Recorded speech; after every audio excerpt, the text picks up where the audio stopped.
Metroid is probably my favorite franchise of all time. It's a game that helped define a genre alongside Castlevania. I'm sure you've all heard the term Metroidvania. As much as I love Super Metroid, Metroid Prime is easily my favorite game in the franchise. When Nintendo took one of their flagship brands and handed it to Retro, an unknown developer in Texas, and said, "Hey, make it 3D!" Everybody, including me, thought there was no way it could be done right. For the most part, these 3D attempts were clumsy and awful. Oh wait, did we already say that about other 3D games? For the most part, they were clumsy and awful. Of course, it wouldn't be a Metroid game without some mundane thing causing all of Samus's equipment to fail. I'm not really sure how the electrical shock made her suit smaller, and I'm even less sure how it managed to scatter components of the suit all over the planet. I guess we are talking about a game where giant floating jellyfish attach themselves to living beings to suck out their energy, so I don't know, maybe just don't look too far into it.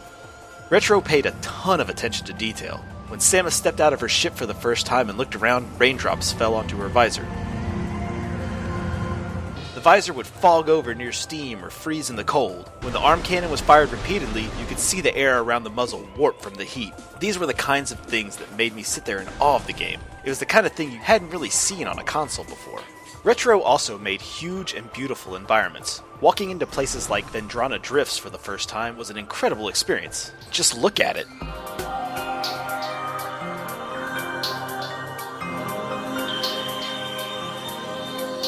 The tone and music completely changed from the depths of Magmoor Caverns, which was a lava-filled area filled with lava and lava dragons and other things on fire.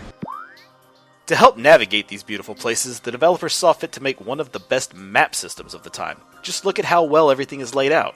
It made getting around a breeze without killing the desire to explore. If anything, it encouraged it. You wanted to see where the next door or little path would take you. Retro made an honest-to-God Metroid game, and were able to put everybody's worries to rest.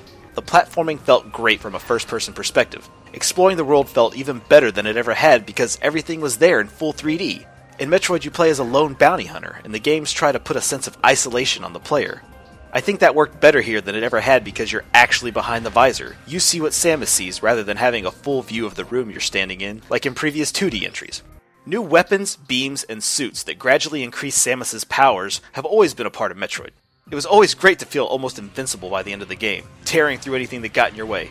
Many games ruin progression by scaling enemies along with you. It kills that sense of power. Metroid never had that problem. Everything just felt like the franchise I loved. Retro knocked it out of the park, and this game was really a testament to how a franchise should be treated. Nobody had ever heard of Retro prior to Metroid Prime, and Nintendo took a real chance handing one of their blockbuster properties to them. Even if I was skeptical before, after Metroid Prime, I would trust them with my fucking life. You know, assuming my life was a video game of some sort. If I could, I'd take every beloved franchise I know and hand it to Retro for at least one game. Yeah, I like them that much. And I like Metroid Prime that much.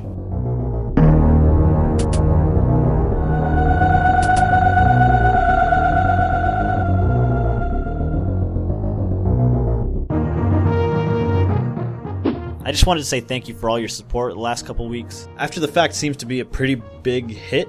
People really like it. In fact, our channel has seen more action than it has in the last 2 years. So we just wanted to say thank you, and if you like the show and you want to help support us, spread the word. Post our videos on Facebook, on Twitter, tell people about it. We really appreciate all the support you guys have been giving us, and we just want to make this thing grow. Thank you so much for watching and supporting us. We'll make sure to bring you another episode next week. Until then, thank you!